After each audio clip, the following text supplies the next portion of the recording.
You are listening to Fantha Tracks. Fast ship. Never heard of the William Paul? Should I have?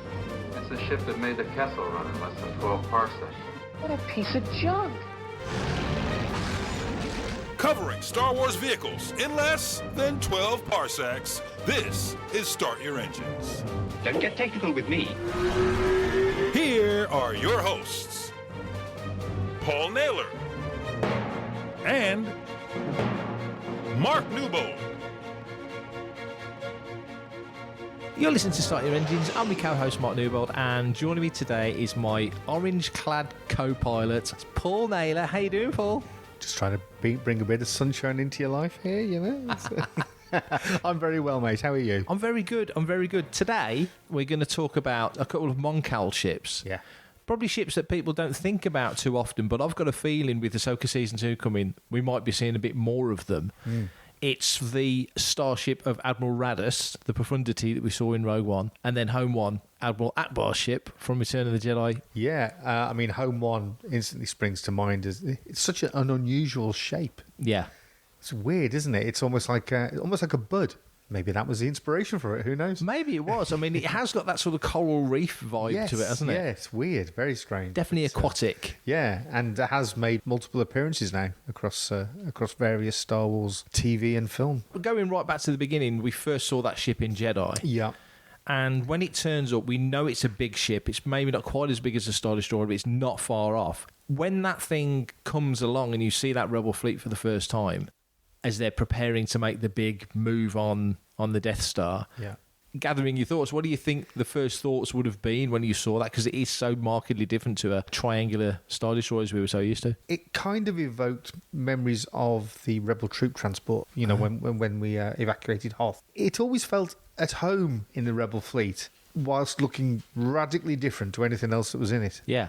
They're very clever, these designers. There's something they trigger that makes you think straight away, that's a good guy ship. So I think we see it briefly from the exterior and then we're into the briefing room, aren't we? Yeah. It feels like we see more of it inside than outside, doesn't it? That Yeah. A classic ship. It was something that never, to my knowledge, maybe a Micro Machine or some of the other smaller versions of ships that have come out over the years. I mean, that would have been a brilliant place. You think the briefing room, the big briefing sequence from Jedi? Just that would have been great, wouldn't it? Just the briefing room, yeah. That's a HasLab to do, isn't it? But yes. It really is. We won't dwell on that. No, we won't, because HasLab's very much in our thoughts at the moment, but I think that would be a brilliant HasLab. You're right. I mean, I think because the Imperial fleet does have a very formal, especially as you move through the Imperial era, formalised style. Yeah. You definitely know it's an Imperial ship, and so when you get to the Rebel fleet and you start to see those ships, and it is so by design ragtag. You know, X-Wings and Y-Wings, we bunch them together in our minds. Yeah. And then A-Wings fit so nicely with that, but B-Wings are very different. Yeah, they're different, but for some reason, even when I remember seeing like the first sort of, quite probably Ralph McQuarrie paintings of a B-Wing, straight away it felt like it was a good guy ship, in inverted commas. And Rebels did that great episode giving you the background to it, didn't it? Yeah. So, I mean, it's great when they sort of retrofit the thoughts behind these different ships. So hats off to people that do that in animated or film stuff. By nature, the Rebels are going to be a ragtag mob, aren't they? Yeah. So you're going to get all sorts in there. The Millennium Falcon doesn't really match with anything else. No. I mean, we now know that there was a number of them knocking around, but still. Yeah, totally. Totally. But yeah, for me, as soon as I saw that cruiser, I don't know, it's quite organic looking. Very organic. You know, it's got no sort of hard edges to it. No. And when you sort of look and realise that the Moncal and the Quarren are from the same world, from Moncala, but you didn't know that when Jedi came out. I think that was something that came quite a bit later. In retrospect, that makes all the sense, doesn't it? Yeah, it's a beautiful bit of kit. How sort of big was this ship? So, well, actually, on that point, let's have a look at some of the technical specs of the Home One MC-80A Mon Calamari Star Cruiser. What a great name. What a great name.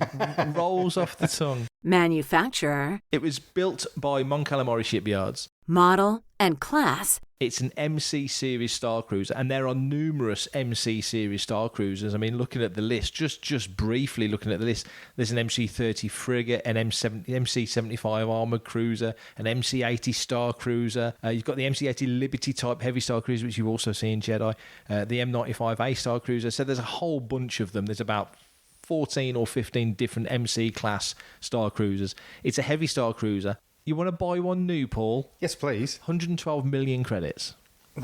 Just short. Just short? Just short. What a shame, what a shame. Technical specifications. 1,200 to 1,300 metres in length. Maximum atmospheric speed. Its maximum atmospheric speed is 975 kilometres an hour, so it can move in atmosphere. I find that interesting because you think... Yeah. Until Rogue One, really, and we'll get to Rogue One in a bit when we look at the profundity, but in Rogue One, to see a Star Destroyer in orbit, I mean, why wouldn't it? It's got repulsors, it can hover, there's no reason it couldn't. Yeah. But we'd never seen... The whole build and design of Star Wars capital ships was that they couldn't go into the atmosphere. Right. You know, that they were built for deep space travel and not they for... would have deployed ships go down to the surface. Exactly that, exactly that. In Empire, there's the shields above Hoth to stop the bombardment, but it doesn't stop a deployment. So they drop the AT-ATs with carrier ships, and then they walk across the plains to attack Echo Base. By the same logic, presumably, you could have seen a Star Destroyer come down and deploy them directly. But then when you sort of retrofit that logic, you've got the Scarif shield gate. So the rebels can't land in it. That's the whole plot hook. I love that. Which was just brilliant, wasn't it? When you see that one X-Wing just sort of like bounce off it and bounce all over it. A Star Destroyer can go into atmosphere, as we know, if it can do 975 kilometres an hour in atmosphere, so can just an taking MC-80. that point on board, though, in Ahsoka Season 1, where we've got Thrawn. Yeah. We've got a Star Destroyer that's parked up. Yeah. So that... rock solid hovering over that thing, Yeah. You know, they will enter the atmosphere and do what they've got to do, but... Hey man, it's me, Kevin Smith, Star Wars fan, Fantha Tracks fan. Engine specs. It's got 4 M80 Star Drive engines, 6.5 Star Drive manoeuvring engines, so plenty of engines to do the things it needs to do. A lot of that sounds like it's an in-atmosphere thing as well. Hyperdrive rating. It's got a Class 1, so it's got a really nifty hyperdrive unit. Class 9 backup, that feels very much like a West End Games holdover. That was always a West End Games thing. If you made a terrible roll on your hyperdrive, at least you got a backup. Hull. It has Serage Seal shielding system. Sensor systems. Long-range sensors, of course. Any military vessel is going to have long-range sensors. Navigation system. And a navigation computer. So already we can see it can more than go head-to-head with the Star Destroyer. I think a Star Destroyer one-on-one is probably more heavily armoured, more heavily decked out with weaponry. It's a bulkier, heftier ship. It's certainly deeper than an MC-80. But nevertheless, we see them in Jedi going broadsides or pirate style. I mean, Home 1 basically is a base that you can move around in, you know, and rather than a static base like Hoth was. By virtue of the name Home 1, it is the home of the rebels. When you see in Jedi, the vehicle comes into play, Akbar becomes prominent throughout the film. It bugged me when his demise in Last Jedi is barely mentioned. And people shrugged it off as like, it's just a supporting character. But when we look back as kids to Return of the Jedi... One, he had an action figure. That's not a minor character. Well, he was the first action figure to be teased for Revenge of the Jedi. He was one of the mail-aways, wasn't he? He was a mail-away, yeah. But also, you see very clearly, he's definitely the boss of that scenario. I think nowadays you would put Mothma more front and centre. Yes. And I love how her character has blossomed over the years to become the figurehead. Yeah, I think we all assumed it would be Leia, but it wasn't. It was Mothma. That makes more sense to me. Leia's more on the front lines out there doing it than Mothma, who's definitely a politician. But Akbar is the military guy. You know, Maydeen as a general, so presumably with the troops and that side of it. And Akbar as the military fleet guy. Yeah. You really get a sense that he knows what he's doing. And but it's Lando's gambit, Lando's tactics that turn the tide. Just thinking there, it would have been lovely to have seen Admiral Akbar, even fleetingly, in Andor with Mon Mothma. Some sort of meeting between them. Well, we can only hope for Ahsoka, can't we? Well, exactly. Well, yes, that's true. But it would have been nice to have seen like something that pre-Return of the Jedi. This will be post, won't it? But Ahsoka Season 2. Do you think Home 1 will feature much in that? We know that Thrawn's coming back, that Filoni said that sort of 2/3 of the season is a battle. Yes. So there's lots of military conflict going on. So we would expect to see I think Akbar. so. I think it's reasonable to expect that you see Akbar in Home 1 and that whole side of it. And I hope that really that is all expanded upon and really pushed, because with Ahsoka, with her as a lead character, the focus is on the Jedi, Baylan Skoll as a Dark Force user, and that whole mystical side of Ahsoka, which works so well. Yeah. But also, if we're coming back to our galaxy, the regular Star Wars galaxy, and you've got those guys on Peridia in the other galaxy, Thrawn coming back. Okay, he's got the Night Sisters with him. You know there's that whole aspect, and they've got a home in both galaxies anyway. Yeah. But a military conflict, to see Thrawn come back and initially, you would imagine, kick the rebels' arse. Well, yeah. There's all sorts of little snippets out there about where Ahsoka Season 2 could be going. Yeah. Potentially got a lot more of Hayden in this one. Yes. This mystical side that was quite heavy in Season 1. If you just keep doing that, that's all it's going to be. Yeah. So the fact that they have stated that there's going to be a lot of this, which is a battle, that's great, because that will give it a totally different tone. You would expect, therefore, Admiral Akbar to feature pretty highly. Yeah. It would be great for some of those Medine lovers out there. And you could quite easily get somebody to look totally like Medine. They did it with Dodonna in Rogue One. They did it with Tarkin in Rogue One. There has been recasts of those characters. And going forward, and we've said it on Making Tracks, and I'm pretty sure you and me have said it on Start Your Engines, at some point they're going to have to go, we need a new Leia. In terms of moving forward past Jedi, we do need a new Han, Luke and Leia. So to think of having a new Maideen, that'd be so cool. Dermot, who we've met quite recently at various events. Yeah. There's no way you're going to get Dermot to play Medine. No. CG's good, but not that good. Yeah, but then again, we could get anybody who's stick a Velcro beard onto, couldn't we? Like poor old Medine had. Yeah, I think that character, people would accept quite readily somebody else in that role. Maybe the fandom as a whole, because the negative side of fandom is so loud, and it's always that side that gets picked up by the broader sort of media that wants to pick up on a story rather than the positive stuff. I think the fandom as a whole would be far more amenable and acceptable of, at this point, if we want to get the stories that we really want to get, of them doing a big deal like they did for Phantom, casting for the right people, and then making the announcement, so-and-so is our new Princess Leia, and she's Princess Leia going forward. And as long as she has the look and the vibe, no one's ever going to look exactly like Carrie. No, but they shouldn't really. No. I mean, the toughest one is always the first time you do it. True. Alden Ehrenreich, for me, was fantastic as I loved Han him. Solo. He was brilliant. So I would love to see him have another stab at it. Yeah. They might go with somebody completely different. It's almost like a statement, isn't it? If they bring back the legacy characters of Han, Luke and Leia, this is who they are. Yeah. This is what we've made. People will love it because it's not necessarily the actor, it's the characters. So it can be done. Yeah, it can be done.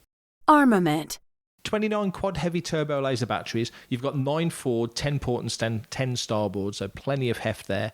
36 twin battleship iron cannon batteries. 12 forward, 12 port, 12 starboard. 80 quad laser cannon batteries. A quad laser cannon is what the Falcon's got.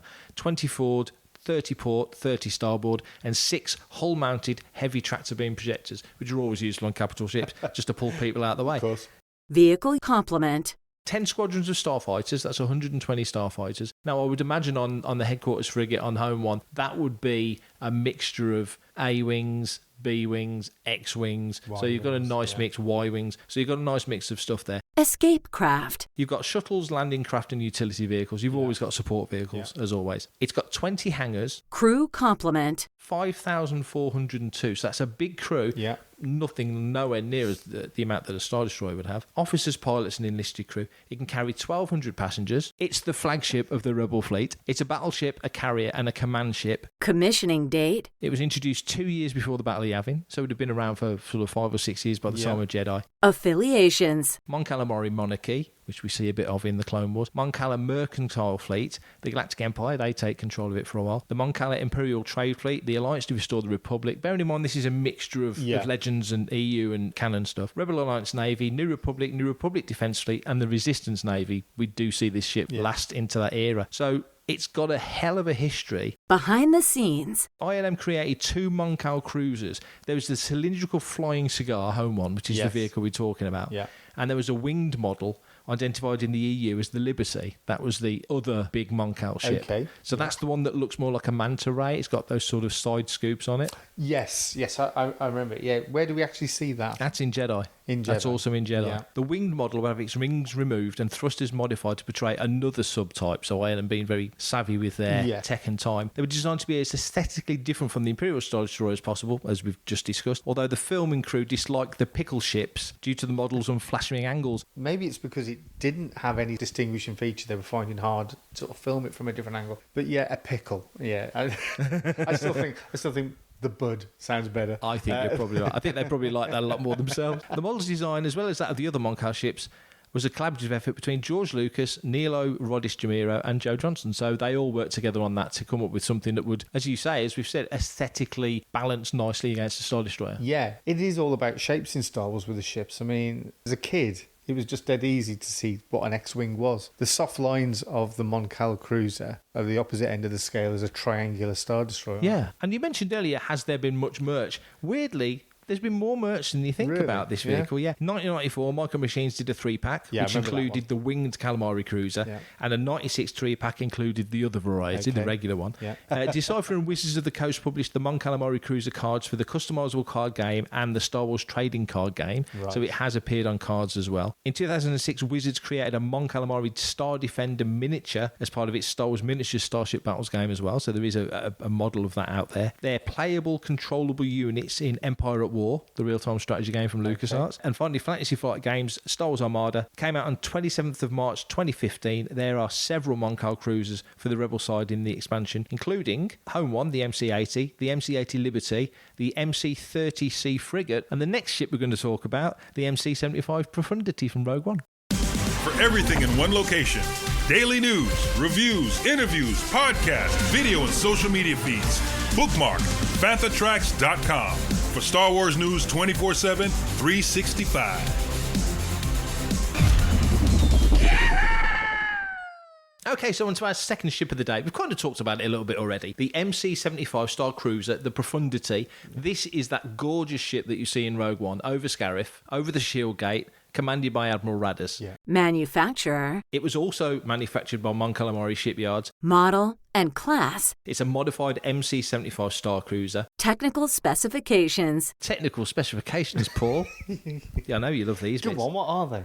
1,204 metres in length, 435 metres in depth, Maximum atmospheric speed. 650 kilometres an hour. So this is another vehicle that can, if needed, come into atmosphere. I think it's a bit like the Star Destroyer. I can't imagine the Star Destroyer putting landing struts out and landing on the ground. No. It's only ever going to hover. A bit like one of these vehicles, you would imagine, would just pop the repulsors on. Can you imagine what the struts would have to be like to support that? That would not be fun for anybody underneath. No. Engine specs. It has 12 Kewett drive yard sublight thrusters, which are repurposed. So this, I think, speaks very much to the Rebel fleet in that they will pull stuff from wherever they can pull it just to get it to hand, just to be able to build stuff. Kit bash, if you like. Kit bash. That's a good way of looking at it, yeah. Hyperdrive rating. It's got a Class 1 hyperdrive rating. It's equipped, obviously, with a hyperdrive system. It has deflector shield generators. Armament. 20 point defense laser cannons, 12 turbo laser cannons, 4 ion cannons, 12 proton torpedo launchers, and 6 tractor beam projectors. So it's not quite as heavily loaded as Home One. No. It's from very much the same era. Home One was up and flying at the time of Rogue One.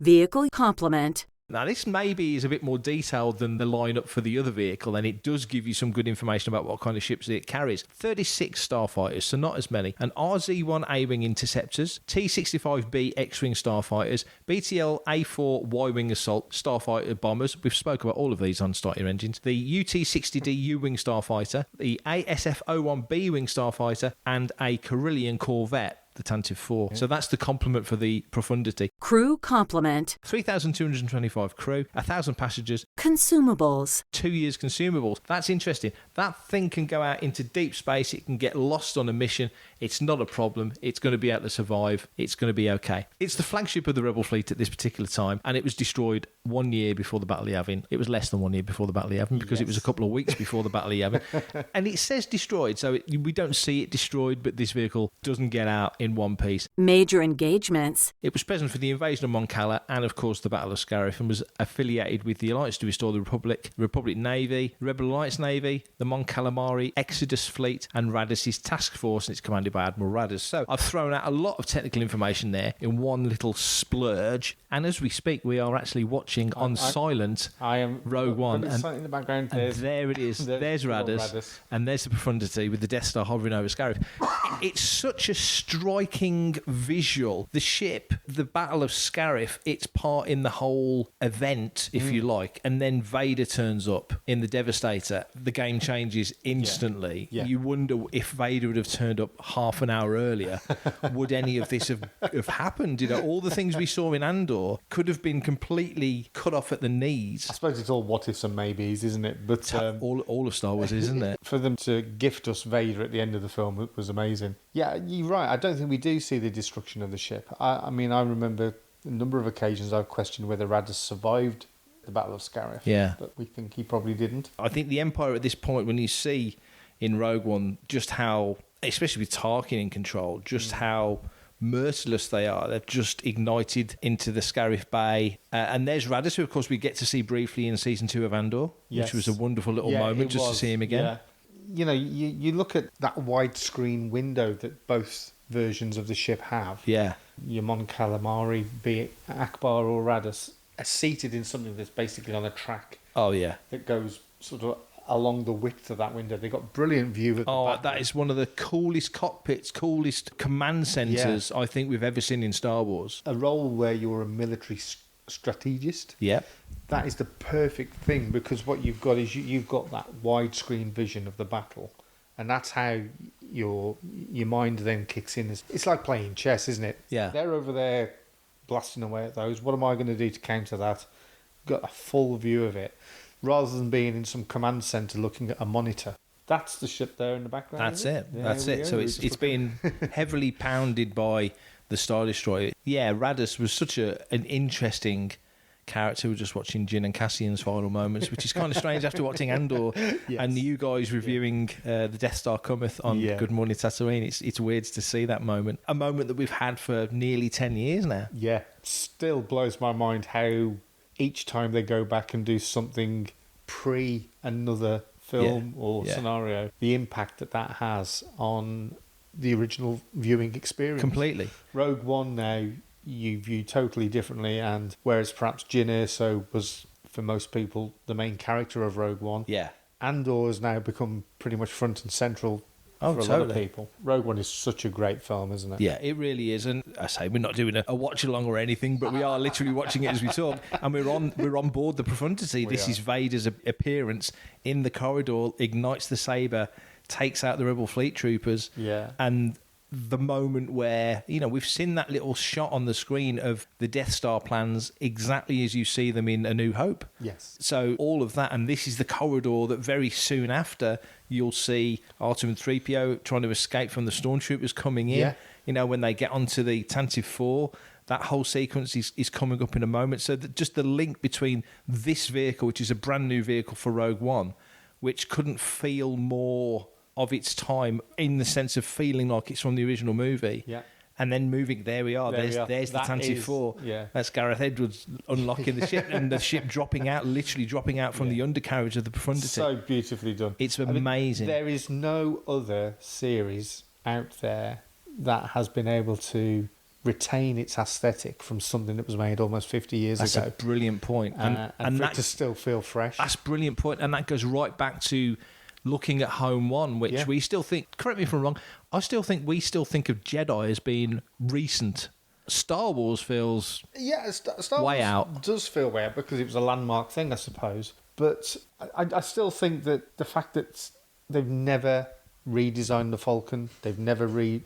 I mean, there's been upgrades to X-Wings and TIE Fighters, but they've never said, this is your X-Wing now, and it be a completely different look. That's a good point. That works in their favour. And don't you think, though, when you look at Star Wars, I mean specifically Star Wars, and I think this is the genius of the work done on the first film, you could look and say, not just within the worlds of Star Wars, but just generally, there's 7 or 8 design classics in there. R2 and 3PO, straight away. Yeah. The Falcon, X-Wings, TIE Fighters, Star Destroyers, the Death Star. Well, you know that you've done the right thing when it leaks into the psyche of everybody, even people that have got no connection to Star Wars. Exactly. If you were to go and draw a TIE fighter and show it to some 82-year-old bloke, he'd probably go, "Oh, that's from Star Wars, isn't it?" That's it.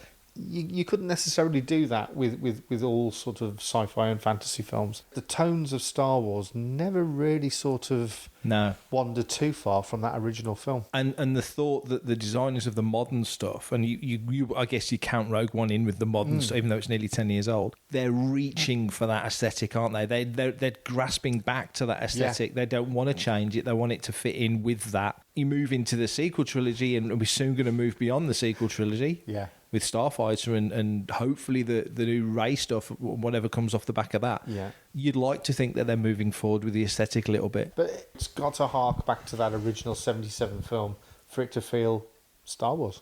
Which is why sometimes it does deviate and doesn't quite get it right. But for me, one of the great things about the Ahsoka series, and this is deviating a bit away from from Radiss's ship, but when the first scenes of the Ahsoka series, where we've got those very Return of the Jedi uniforms of the rebels. Yeah. We know exactly what sort of time frame we're in. I mean, we're about 6 years ahead of Return of the Jedi. 6 years past, 6 or 7 years past, maybe a shade more. They've still got the Purina badges and all that sort of stuff. So, and they've got the light blue and the beige outfits. When there's a group of security guards from wearing that uniform, and one of them is a Mon Calamari, and obviously he's got to have an adapted version of the costume. That's brilliant. Mixing it up and making it not just all about humans. Yeah. But anyway, I digress. Back to Raddus. Back to Raddus. I just think it was such a well-designed vehicle. It looks amazing on the screen. It's a ship that if we saw it again... The next line of it, yeah, absolutely. But I think two things...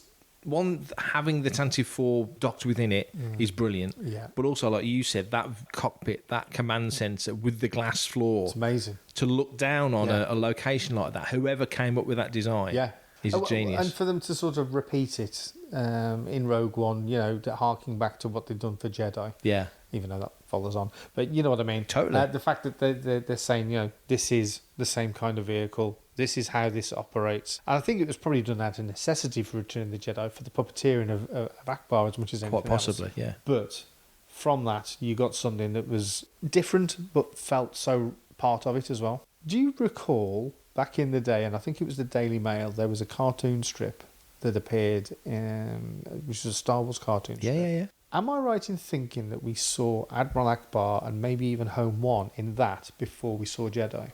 I've got a lot of those. I cut those out way back when. I think they were 82. And they have been... It was... Russ Manning did the first batch in, I think, the LA Times, and I don't think we got those over here. Yeah. Not until, I think, Dark Horse collated them. And then it was Archie Goodwin and Al Williamson, who George really liked because they'd worked on Flash Gordon. And they did the Empire and Jedi adaptations. Well, Empire was just part of the regular Star Wars comic, but Jedi was a 4-part standalone. They worked on that weekly strip, but I'm pretty sure you're right. So that's our little cruise through the Mon Cal fleet, such as it is, yes. I'm sure at some point in the future, with Ahsoka and other projects moving forward, that we will return to Mon Cal vehicles. I don't think this is the only investigation of these ships. We certainly picked the two most prominent ones and the most interesting ones. And galactically important. One was at Scarif, another one was at Endor. Yeah. They're there for the big moments. Thanks for listening to Start Your Engines. If you want to be a part of the action and stay updated on all the latest Star Wars news, visit fanthatracks.com and be sure to comment, like and share on any of our social media feeds at Fanthatracks. You can reach out to us and send in your listeners' questions by emailing radio@fanthatracks.com. Subscribe, leave a review, preferably a 5-star one, on Amazon Music, Audible, Apple Podcasts, Google Podcasts, Spotify, or your podcatcher or smart speaker of choice. And as always, thanks to James Semple for composing the Fanthatracks intro, and our Start Your Engines opening music, Mark Daniel and Vanessa Marshall for our voiceovers, and of course, the data miners at Wikipedia.